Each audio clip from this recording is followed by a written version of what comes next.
来到你的家，就是要我说的大声一点。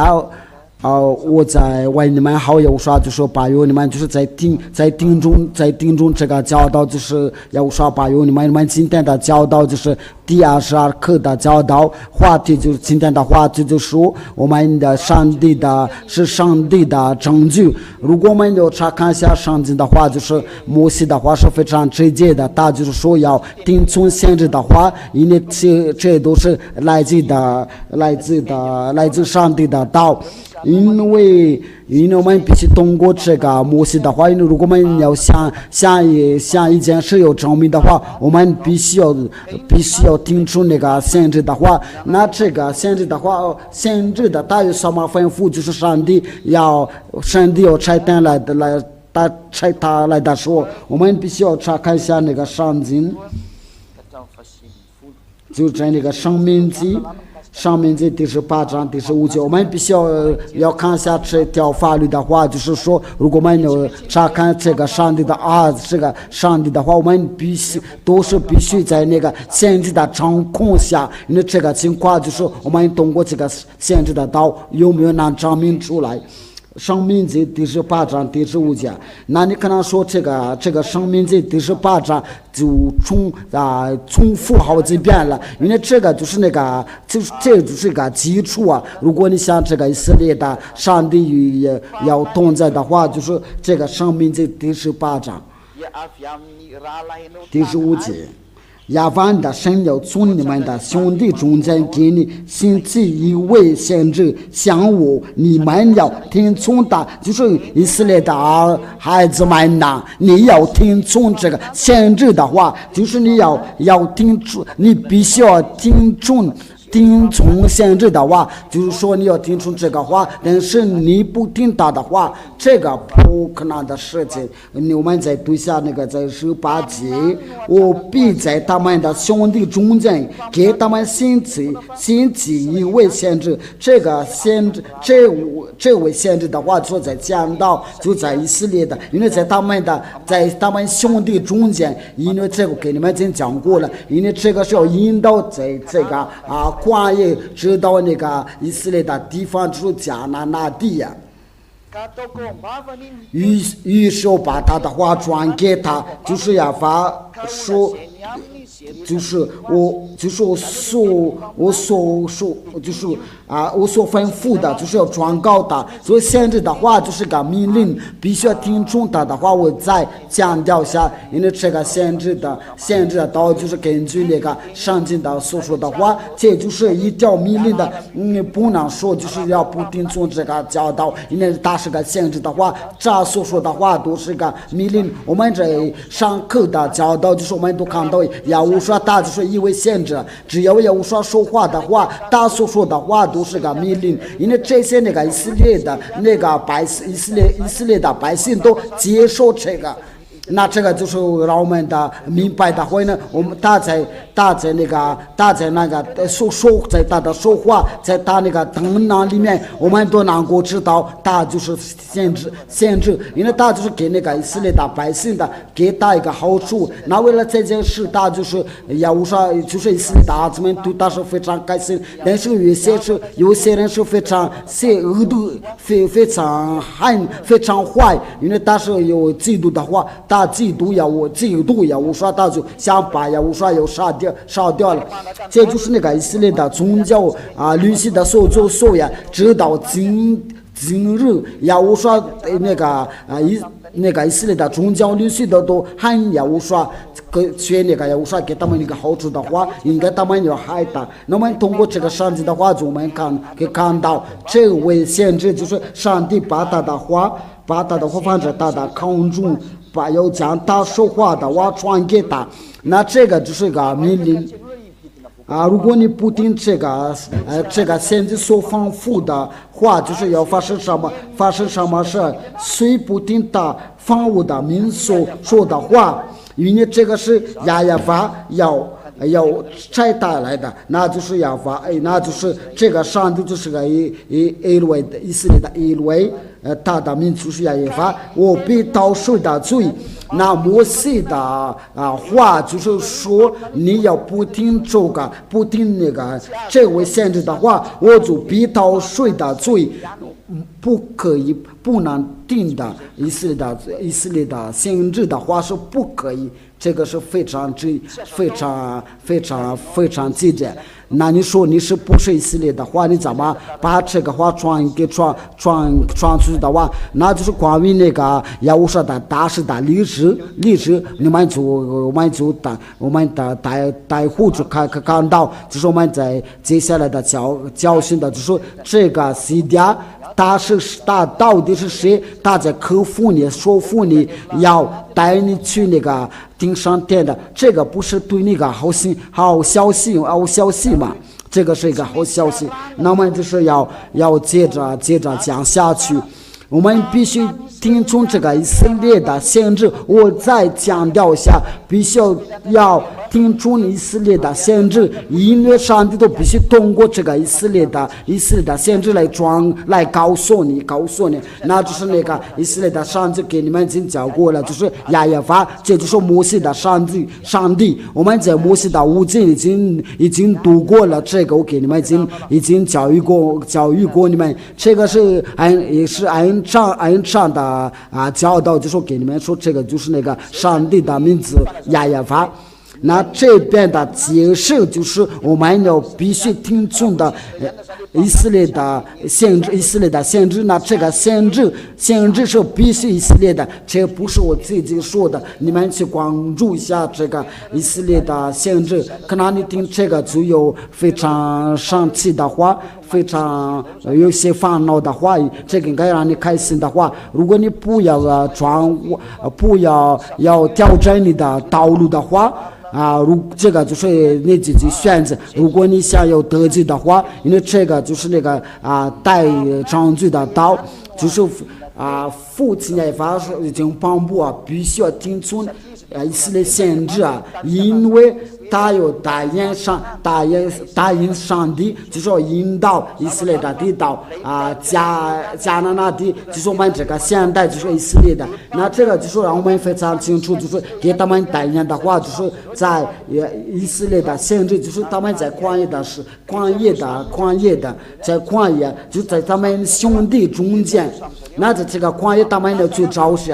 就是他们在他们弟兄中间的，就手牵手，然后一起到迦南那地，就是咱们现代就是以色列的。那这个就是表示这个跟那个其他的国家，就是法国人的、英国人的是没什么关系的话，就除了以色列的先知之外，都不可以干涉这个事情。这就是父亲亚耶法所颁布的法律，就是只有以色列的可以当这个先知只要是以色列的先知，我们就必须要听从他的话。如果你不听他的话，那就是神就必讨你的罪。那我们就是说下去的话，就是我们必须听从以色列的先知。那也无说对这个是怎么说？我们在第21课的教导已经学过了，他就是个先知，那个百姓的都已经说了，他是一位先知。那我们来关注下也无说是怎么说？他是不是说他是上帝？有没有存在？真的有存在，因为上帝的儿子就是上帝。我们要先读下这个经文，就在那个诗篇，就是在那个假如说上帝的道说你是上帝的儿子，那就是等于等于是上帝那这个就是在那个上帝的道，在那个诗篇的就是说方丈无上帝的儿子，他就是等于上帝的，这个是不能反对因为这个是在那个诗篇的为以色列的代言的。我们在阅读在诗篇82章第六节，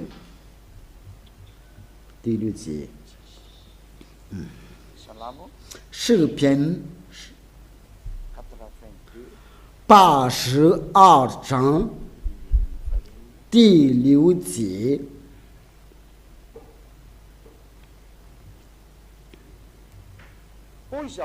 我曾说，第6节，我曾说你们是神，都是至高者儿子。这个是非常非常清楚，上帝的道就说你们是神，都是至高者儿子。那这个就说是上帝的儿子，那就是根据这个是变的上帝的道，就是你是至高者儿子，那就是你等于是上帝啊。那我们要观察一下这个上帝的是不是他说他是至高者儿子，就是亚法的儿子。如果他是真的说这句话，他就是上帝；如果他不说的话，就这位上帝的儿子，就这个伟大的先知，就是这位耶和华。如果他不是说的话，他就不是上帝。如果他是说的话，他就是上帝。因为我们刚才看到这个法律的话，就是说你们是神，都是至高者是儿子，就是至高的儿子，就是亚法的儿子，就是上帝。这个是非常好的消息啊。非常好的消息。那我们要看一下这个耶和华是否说是他是至高的儿子。那我们就要一起看一下耶和华所说的一些话，就是关于这个他是至高的儿子。我们在路加福音，在路加福音的第22章。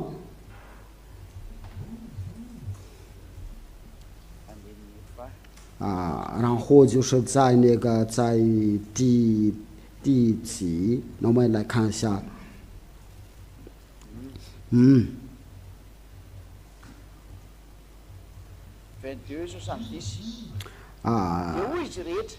第90章，他们都说这样，你是神的儿子吗？他说你们所说的是那就是那这个就非常清楚的话，就是像耶和华要提问题的话，你是上帝的儿子吗？他就说，耶和华就说你们所说的是，只要他说是他是上帝的神的儿子，因为他是个先知的话，他话就是真的，那他是谁？根据那个法律，就是我对你们我说你们是神的儿子，你们是至高的儿子，那就是因为他是上帝的儿子，那这个他就说表示是上帝。这位呀，我说他就是上帝，都是为了这些经文的应验的。因为他是个先知的话，我们必须听出那个以色列的先知，那些百姓的都说他是一位先知的话，那就是说他就说你们所说的是，他就是上帝。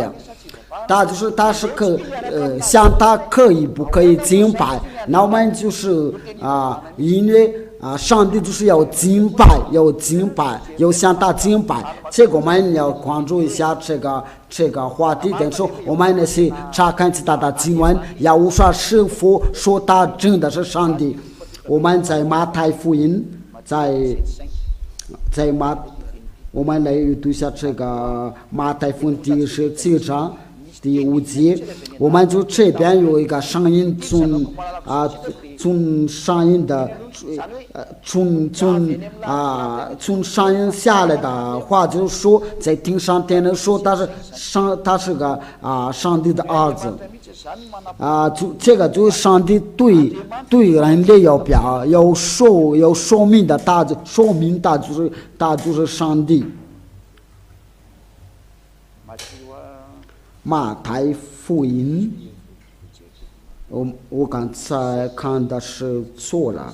马太福音的第17章第5节，这个就是给我们的证明一下，就是他在来自顶上殿呢就旁部他就上的大子，他说话之间忽然的有一朵光面的云彩遮盖他们，且有声音的从云彩里出来说：“这是我的儿子，我儿子。”这个就是不是先知说的，都是拿摘他来的说这句话，就是把他的话要放在他的口中。那这个不是在他的口中，因为从那个顶上殿来的从顶上殿来出来说，就是这来的一位就是上帝的儿子。我再强调一下，就是这个上帝的儿子，他就说他就是来自天上的，因为他就是住在哪里，他不是来自这个地球。我们来读一下这个上帝的道，在约翰。我们就是他说是来自这天上殿的，这个不是带随便的，因为他真的来自天上殿的。我们可以在第12节开始吧。约翰福音第13章第20节，我对你们说地上的事，你们尚且不信，如果说天上的事，如何能信呢？因为他是来自天上那里。如果说天上的事，你们如何能信呢？因为你们不知道。然后他接着说，除了从天降下的人，就在天的人则没有人生过的。对，这个是非常深的话，所以你们的不会了解的话，除了洗掉以外，才能解开这个经文的。因为他在天下的时候，他就说他是从天上殿的，因为他不是给那个不懂的人的性质。他说这个是限制的话，不能抗拒。只要他说我是来自天上殿的，这个不能抗拒。我说大师的亲弟弟，我再给你强调一下。那你可能你问我，那请你要解释一下这个经文到底是什么意思？这个是非常简单的，但是那些不信的人的，他们拿不到什么。但是那些信仰无说的教导，都是要得了，可以得了。就是他说他是从天上降下来的，就是他是上帝的儿子，那这个就等于是上帝。因为这个不是他的这个地球就上的自己说的，乃是那个上帝在天上殿的说，他是伟大的先知，所有的人都接受他是个先知。以色列的老百姓们都说他是个先知，那很多人都说他是个先知，你怎么抗拒啊？根据那个摩西的话，只要是先知的话，就是你要信摩西的话，就说摩西说了必须要听从先知的话，因为这个是父亲亚耶发的命令。只要有说他是个先知，只要有说他是个上帝，他就是个上帝，这个不可以抗拒啊。只要有说我是从天上，那他就是在天上，那这个就是说他是来自天上的，所以说这个世界就不了解他所说的话，我这个难理解。那你可能来问我，你怎么不解释啊？就是我们到这个关于那个西家的话题的时候，我再把这个经文给你解释。你现在就是你要重要就是你要听这个，要说就是真正就是上帝。因为这个有许多人都在抗拒这个话题，因为他所做的一切你都非常嫉妒的话，这个不是智慧啊。那就是这样。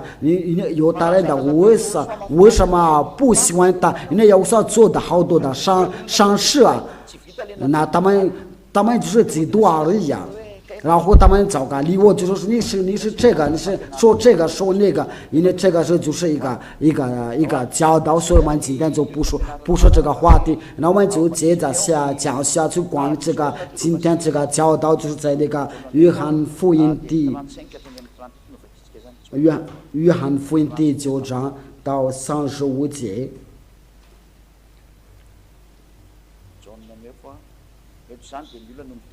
在这里就是有人说，他说这个是我们看不出来啊。约翰福音的第9章35节，就是这个有一个男人在跟耶稣说话的时候，他说你所看见就是我生的儿子。约翰福音第9章35节，耶稣听说他们把他赶出去啊。后来遇见他，就说你信神的儿子吗？他回答说，主啊，谁是神的儿子？叫我信他呢？第17节，耶稣说你已经看见他，现在和你说话就是他。那这个就是那个问题，就是你有信上帝的儿子吗？上帝的，那就是他回答说，主啊，他就是说，主啊，我信，就摆在耶稣的面前。可是法律记者说，就是要敬拜上帝，却耶稣没有把他赶出去啊。那这个就表示耶稣就是一个上帝敬拜的上帝，因为这个人匍在他面前，他没有挨骂他。如果他不是可以敬拜的上帝，他应该挨骂他。这个你这样做的是不对呀。可是他让他有匍在他面前，这个就是说明的，他耶稣就是上帝，因为这位都是匍在他面前的。如果他不是上帝的，可以要敬拜的话，他就挨骂他，因为要把他赶出去啊。却他让他匍在他面前，这就是要说明的，他就是上帝。那他这边的话就是非常清楚，就是你信上帝的儿子嘛，就是然后他回答说，主啊，谁是神的儿子？耶稣说你已经看见，现在和你说话就说他。这个在这里就是耶稣确认的，耶稣就是上帝的儿子，因为他是上帝的儿子，那么就是等于他就是上帝。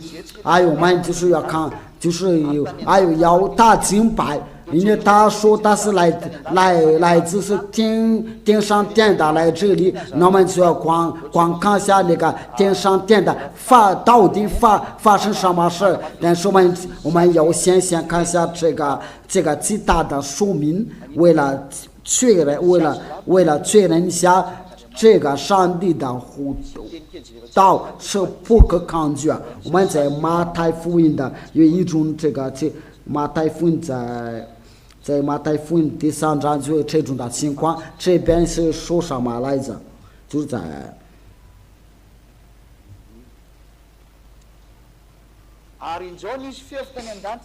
从天上有个声说，这是我的爱子，我所喜悦的。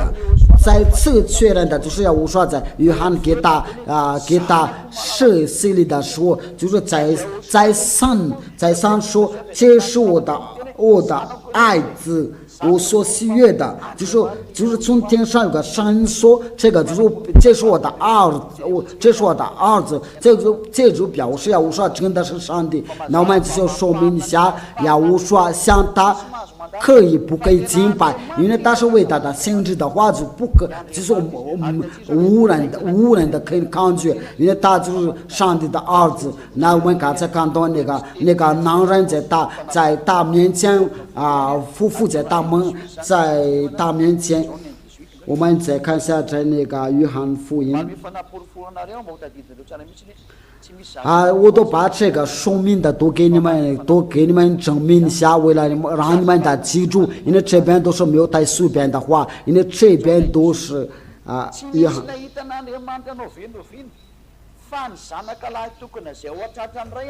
约翰福音第一章第18节，从来没有人看见神，只有在父怀里的独生子将他表明出来。这个就是他是个上帝的儿子，独生子。你这个不可以抗拒的话，只要他是个上帝的儿子，那就是等于他是个上帝，就上帝所说的话都不能抗拒。那我们就是要证明一下他是不是个上帝，可以敬拜。因为通过这些经文的话，他是不是个上帝，像他可以不给敬拜，因为他说他是上帝的儿子，来自天上天的。我们必须，我们就是按照这个天上天的所发生的事情来查下。约翰福音第3章除了从天降下的人，就在天的人子，没有人升过天的。这个人子就是他在说话的时候，他在这个地上，但是他说我来自那个天上呢，就说没有人能抗拒，因为这是先知所说的话。我们就是在耶和华的启示，就是神赐给他。那这个就说有大致的启示，你也不可以抗拒的话，就说耶和华是个先知，那些犹大人的不可以抗拒，所有的人都不是抗拒，因为犹大人的百姓说他是个先知。这个启示的话就是来自耶和华那里，所有的启示的人都说耶和华就是个先知。他们伊斯兰教也不可以抗拒不可以反对，因为全世界都不可反对，因为这个启示就是来自那个上帝的儿子，就是他呢被钉在十字架上还有那个以色列人的就说他是个先知。我们来阅读一下这个启示录第一章。我们通过这个就是看到写作这个启示，耶和华受膏者启示，或者是耶和华弥赛，就是按照你们的在那个马达加斯的原则受膏者，就是神赐给他，叫他将必要成的事指示他的仆人，他就差遣使者下于他的仆人约翰。这个说明看到就是他是个上帝，因为他上帝的儿子，所以这个他所做的这个启示是没有人能反对。那我们就是通过他的启示的话，因为我们因为这边说的就天上天的事情，那我们要观看一下天上天的发生的事情。那就是这位耶和华就说颁布这条法律，因为他是本先知的话，那他就颁布这条法律的话，在这个神的皇国都要听从耶和华的法律，因为他是有先知，他是上帝，那就是上帝要把这个命令传给他。我们先读下那个约翰，恐怕你说他哪里他有颁布法律的话，我们在那个约翰福音第12章第49到50节，我们放耶和华的名字来阅读下。恐怕就是你不听他的话，就恐怕你跟摩西要发生的冲突，因为我没有凭着自己讲。我有差我来答复，因为给我的命令叫我说什么讲什么。这个做命令的要传给那个耶和华，我也知道他的命令就是永生。这个命令所赐给耶和华就是永生。那就说我们在那个启示录那里就看到这条命令的话，就是他是不是上帝，他能不能敬拜？那就是在那个技术的话，这个技术的质量。这个技术的质量就是说要敬拜，这就是真正的可以敬拜的上帝。我们在启示录第22章，这就是一条法律的，就是在父亲那法给亚乌说，他对我说：“千万不可这样，我与你和你的兄弟中的先知。”因为约翰的看见这个启示的时候，他就匍匐在那个电视的脚面前，然后他那个电视就挨骂他：“你不可这样的，我与你和你的兄弟中间先知，比那些说着这书上的言语的人。”都是做不人的，你要敬拜神。我们把它放大的说，只要你敬拜的话，就必须向上帝敬拜。只有这个是真的，要说到敬拜的上帝，只有上帝。那我们来查看下，要我说是真正的上帝，可以敬拜。那我们就读，把这个阅读了之后，我们就结束了。就说他是个上帝，可以敬拜。只要说是他是个先知的话，就必须要接受这个启示，因为这边就是那个天上天的发生的事情根据他的话，就是那个人子要来自的天上天的。那我们就是来查看一下在那个启示录，启示录第5章，我们就从第6节开始吧。我也看见宝座与四活物的物，并长老之中有羔羊真理。这就是那个在那个约福音那里，这是那个羔羊的，这是那个上的羔羊，要除掉世人的罪就是这个人，他是谁？我也可把他的名字忘了，他有那个名字。他就是这样说的，那就是要我说，就是那个上帝的羔羊。那这个羔羊是谁？他是因为你恐怕你不知道这个羔羊就是要我说，因为我们就是他是个羔羊的话，就把他的善良要转告给你。那就是要我说的，像手别杀过的，有最高气焰的，就是神的赐灵放差遣的，往不见下去。这边说的就是要我说，就是那个到门这里然后他就变成了肉身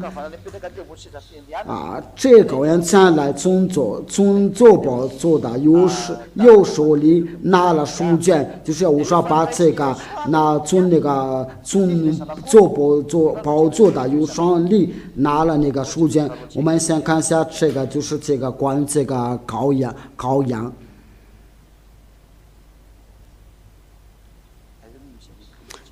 这个是在什么地方？我来查一下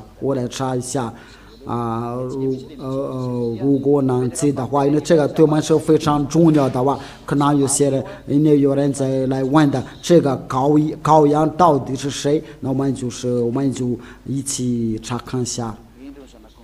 这就是那个上帝的羔羊有着除掉。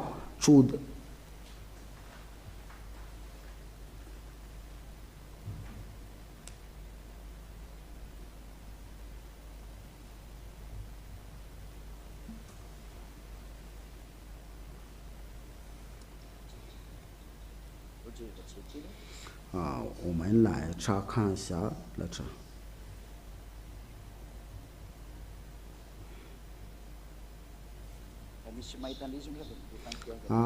如果有人能查出来的话，就赶快把发过来了。约翰福音第一，这就是那个羔羊。次日，约翰看见耶稣来到他那里，就说：“看哪，神的羔羊出去。”这个就是那个约翰，就是个先知，这个都是那个先知的在彼此说话。约翰他就说这是上帝神的羔羊出去世人的罪孽的，世人的罪孽。那这边说的那个羔羊的，就是亚乌刷，这个是约翰的世袭，约翰世袭。那这个就是那个先知在旁边的说，那约翰，那就是约翰就说的，这是那个羔羊的。羔羊，上帝的羔羊。那我们再恢复于重复阅读下那个启示录第5章到第8节他最拿了书卷。这个就是那个羔羊，就是亚乌刷，四活物24位长老就匍匐在羔羊面前，就对了，他就是在匍匐在那个上帝的面前，这就是那个以色列，这就是那个Elohim，就是那个就是父亲亚亚娃和亚乌刷。就是他们2位都在此，各拿着金和神的满了香金炉，这香就是众人的身体的祈祷。他们就是他们就匍匐在然后拿这个金子，拿这个金然后他们就盛满了香的金炉。他们就是拿这个金炉的，他们做这样的动作的话，然后匍匐的话，这个就表示他们在祈祷呢，在祈祷。那这个就是根据那个上帝，就是要敬拜上帝。那么那个24个长老，那个4个舞会都在亚乌刷面前，都匍匐在亚乌刷面前的。那他这个是不是上帝？这就是那个深度的祈祷，就像亚乌刷他们敬拜，他不是那个不同的上帝，都是个上帝啊，要向他有祈祷，永远的荣耀归给他。经过这个说明的话，你都能知道，只有两位伟大的上帝，一位就是父亲亚娃，另外一个就是亚乌刷。他们就是那个上帝能除掉人的罪，与他同在的不犯罪，这就是亚乌刷的大神系列所传给你们的。愿你听到这个道主让你开心的话，让你快乐的话，你看到这个救主，因为这个证据就是犹大人的。他对这个非常讨厌的话，他就把他杀掉。那我们这个教导就到这里，你们听到这个教导的话，就是让你们快乐。因为这个就是亚乌刷伟大的先知，他其实说他是个上帝，要向他又可以敬拜。以色列人的百姓都知道他是一位先知啊。只要那个是的先知有说他是个先知的话，他就不能反对他们的话。只要不听从他的话，就是要上帝要逃谁的罪。那我们的教导是到这里啊，就是你们就能平安到这个亚乌刷的天上天，那就是荣耀归他们2位，就是父亲亚娃亚乌刷，你要到亚乌刷这边来，我们一起祈祷吧。亲爱的父亲亚娃，非常感谢你，因为你教我们知道你的善良，就是你在哪里呢？就是在哪里的善良，你都是通过那个先知那条法律来说明，你就是亚乌刷，你上帝，你这个儿子亚乌刷就是先知，连那个以色列的百姓都说他是个先知，就那些崇拜，就是那些那种的崇拜，总说是掉价，生活要到。要把这个善良，必须把这个真理传给全世界。亚乌刷，你的儿子不会死掉，只要在钉十字架把他杀掉了，这个他的名字他永远活下去。只要把他的名就灭掉了。亲爱的父亚娃和亚乌刷，永远的荣耀归给你。请保佑这个教导，为了给听着人的保佑，请你回到我们的祷告，请把有他们亲爱的父爷娃荣耀归你，非常感谢多亏这个教导，我一直赞美你，亲爱的父爷娃，我奉说你的名字，做这一切的祷告，就是阿利路亚们，要我说祝福你们，我们下一刻的教训在。